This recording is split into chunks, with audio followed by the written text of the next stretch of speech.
Assalamualaikum warahmatullahi wabarakatuh. Perkenalkan, nama saya Melinda Aprilia Setiawan dari Prodi Manajemen semester 5 kelas B2.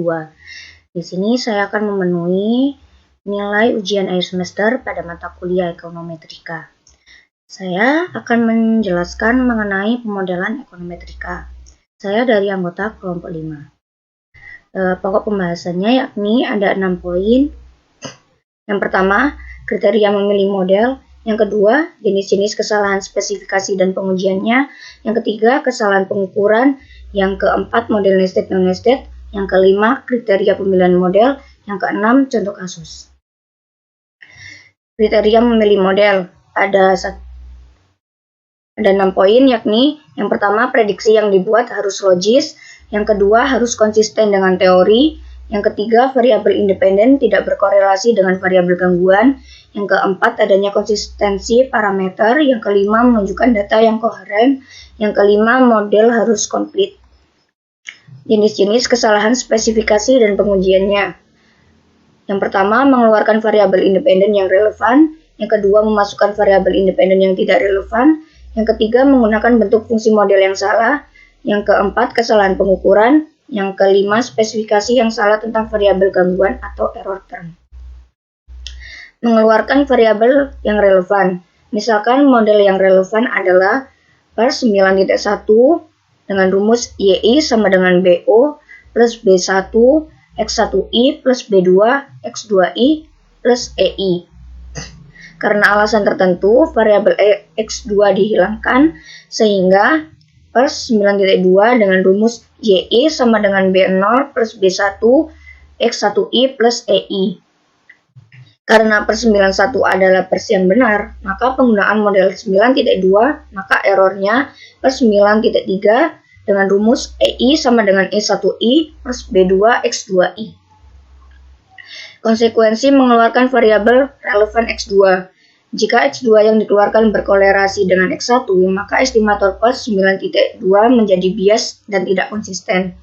Jika X1 dan X2 tidak berkorelasi, maka B0 masih bisa walaupun B1 sudah tidak bias. Taksiran varian variabel gangguan tidak tepat. Varian estimator B1 bias terhadap varian B1. Akibatnya, interval keyakinan dan uji hipotesis akan memberi kesimpulan yang salah sehingga peramalan model yang tidak tepat akan menghasilkan peramalan yang tidak bisa dipercaya. Memasukkan variabel yang tidak relevan. Misalkan pada per 9.1 dimasukkan X3 yang sebenarnya tidak relevan dengan model. Per 9.4 dengan rumus YI sama dengan B0 dan B1 X1I plus B2 X2I plus B3 X3I plus E3I. Dan variabel gangguan menjadi per 9.5 dengan rumus E3I sama dengan E1I min B3 X3I. Akibat memasukkan variabel tidak relevan X3, estimator yang dihasilkan adalah yang tidak bias, taksiran varian variabel gangguan tepat, interval keyakinan dan ujian hipotesis adalah valid, namun estimator dari model ini tidak efisien, karena variannya lebih besar dari varian estimator model yang benar. Akibatnya, model yang salah ini kurang tepat. Kesalahan bentuk fungsi regresi. Misalkan karena alasan tertentu, peneliti memilih model log linear. Per 9.1 dengan rumus in YI sama dengan B0 plus B1 in X1I plus B2 in X2I plus E4I. Padahal model yang benar adalah model linear seperti pada pers kesalahan spesifikasi model dinyatakan per 9.7 dengan rumus YI bintang sama dengan BO bintang plus B1 bintang X1I bintang plus B2 bintang X2I bintang plus E1I bintang, di mana YI bintang sama dengan Y plus YI cap dan XI bintang sama dengan X plus Y.2, di mana YI cap dan Y.2 merupakan besarnya kesalahan pengukuran. Peneliti tidak menggunakan data X dan Y tetapi proksinya YI bintang dan XI bintang. Uji kesalahan spesifikasi. Variabel gangguan E dalam persamaan. Misalkan ada dua model sebagai berikut. Per 9.8 dengan rumus YI sama dengan BXI EI per 9.2 YI sama dengan BXI plus EI. Jika plus 9.8 adalah versi yang benar, adalah estimator plus 9.9 yaitu B tidak bias terhadap B. Jika iya, maka tidak ada kesalahan spesifikasi berkaitan dengan variabel gangguan. Jika tidak, maka kesalahan spesifikasi variabel gangguan merupakan sumber kesalahan spesifikasi. Deteksi adanya variabel tidak penting melalui uji T dan uji F, misalkan plus 9.10 dengan rumus YI sama dengan B0 plus B1X1I plus B2X2I plus B3X3I plus sampai dengan plus BK-X3K plus EI. Menggunakan metode stepwise regression, lakukan dengan regresi terhadap variabel X1, kemudian dengan X2. Contohnya yakni gunakan model yang mengkaji faktor-faktor yang mempengaruhi angka kematian bayi di Indonesia, tahun dari 26 provinsi. Deteksi adanya variabel tidak penting melalui uji likelihood ratio, misal per 9.12 sama dengan rumus YI sama dengan BO plus B1X1I plus B2X2I plus EI. Jika X2 adalah variabel yang tidak penting atau B2 sama dengan 0, sehingga modelnya menjadi plus 9.13 dengan rumus YI sama dengan B0 plus B1X1I plus EI. Melalui manipulasi fungsi log likelihood diperoleh dua fungsi yaitu RLLF dan ULLFR. Diperoleh plus 9.1 LR sama dengan 2 dalam kurung ULLF dikurangi RLLF. Deteksi penambahan variabel penting melalui uji likelihood ratio, misal per 9.18 YI sama dengan B0 plus B1X1I plus B2X2I plus EI. Karena alasan tertentu, peneliti menambahkan variabel X3 sehingga menjadi plus 9.19 dengan rumus YI sama dengan B0 plus B1X1I plus B2X2I plus B3X3I plus EI. Melalui manipulatif fungsi log likelihood diperoleh dua fungsi yaitu RLLF dan ULLFR diperoleh plus 9.2 LR sama dengan 2 kali dalam kurung ULLF dikurangi RLLF. Deteksi kesalahan bentuk fungsi regresi. Melalui uji Ramsey, uji kesalahan spesifikasi regresi atau regression specification error test sama dengan reset. Misalkan model regresi adalah plus 9.23 dengan rumus YI sama dengan B0 plus B1X1I plus B2X2I. Langkah-langkah uji Ramsey adalah lakukan regresi plus 9.23 dan kemudian dapatkan nilai estimasi Y. Regresi kembali per 9.23 dengan memasukkan nilai Y sebagai variabel independen dalam berbagai bentuk.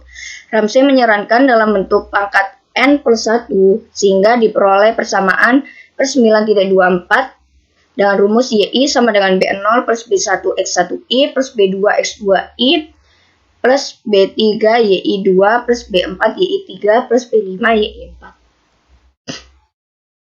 Kesalahan pengukuran. Deteksi kesalahan bentuk fungsi regresi melalui uji Ramsey. Uji kesalahan spesifikasi regresi, regression specification error test sama dengan reset. Langkah selanjutnya, hitung atau peroleh nilai F dengan formula per 9.24 dengan rumus F sama dengan RB2 dikurangi R12 dibagi K1 dibagi lagi 1 min RB2 dibagi dengan N min K2. Jika F hitung lebih dari F tabel, maka bentuk persamaan secara signifikan tidak tepat. Sebaliknya, jika F hitung kurang dari F tabel, maka model persamaan dimaksud sudah tepat. Keuntungan model uji Ramsey adalah tidak perlu mengajukan alternatif model persamaan. Kelemahannya jika model yang diajukan tidak tepat, tidak tersedia alternatifnya. Model nested dan non-nested. Pada ahli ekonometrika telah mengembangkan uji diagnosis untuk memilih model yang ada, atau competiting model.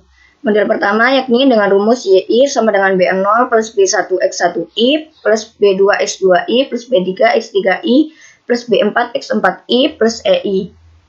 Model 2 yakni dengan rumus YI sama dengan B0 plus B1X1I plus B2X2I plus EI.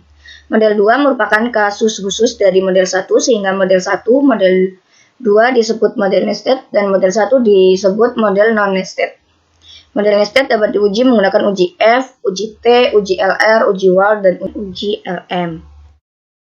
Non-nested model 1 dengan rumus YI sama dengan B0 plus B1X1I plus B2X2I plus B3X3I plus EI.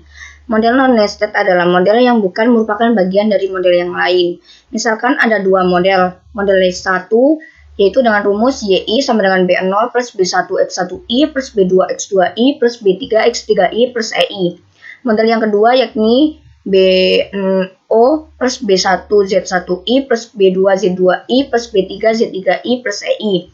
Dengan uji goodness of fit, model yang dipilih adalah model dengan koefisien determinasi yang tertinggi. Uji stabilitas model. Data, baik data time series maupun data cross-section, seringkali tidak stabil. Uji stabilitas model adalah sebuah prosedur untuk mengetahui apakah parameter model bersifat stabil dalam penelitian.